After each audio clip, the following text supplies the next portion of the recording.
kayong dalawa, ano, dating gawin? Tara! Tara na, sige na, sama ka sa amin. Masaya to. Yan, ito ang masaya. Nung nagsimula ang internet, nag-iba ang mundo. Lahat ay naging madali, from communication to accessibility. Ang tanong, nakakatulong ba talaga ang internet sa atin o nakakasira? The Recovery Village reported that up to 65% of young adult men and 18% of young women ay nanonood ng pornografiya at least once a week. Class dismissed! Paalam na sa inyong lahat? Paalam na po!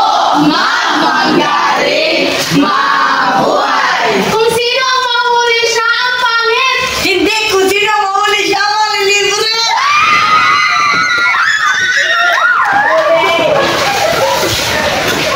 O ano? Dating gawin. Tara! Tara. Oh, kayong dalawa, ano, dating gawin? Tara!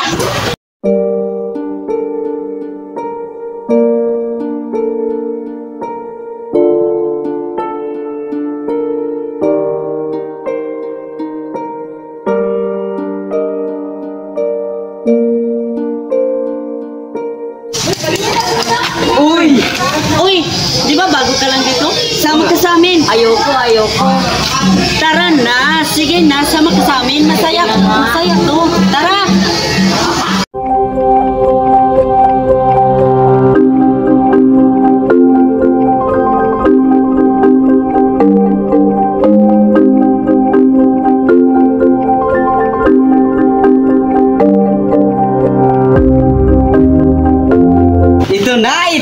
Ito na! Woo! O, diba? Grabe! Uy! Ang sarap niyan! Grabe! Tingnan nyo, ito ang masaya! Uy, tingnan mo ito! Sobrang sarap! Sobrang mabili! Oh my God! Sobrang sarap! Ano pa? Ito na! Oh, tingnan nyo, diba? Ma'am, nakikita po sila lahat. Nanonood ng malalaswang na litrato nito po. Ano ang malaman ko? Nanonood kayo ng malalaswang larawan. Sino? Sino ang mga narito? Masabi niyo po to. Ma'am, hindi ko kami yan. Sino na? Sino? Bakit hindi kayo sumasagot? Oo, ma'am, inaamin na kami. Kami po yun. Hindi na po namin gagawin yung promise. At doon nagtatapos ang aming maikling palabas tungkol sa pornografiya.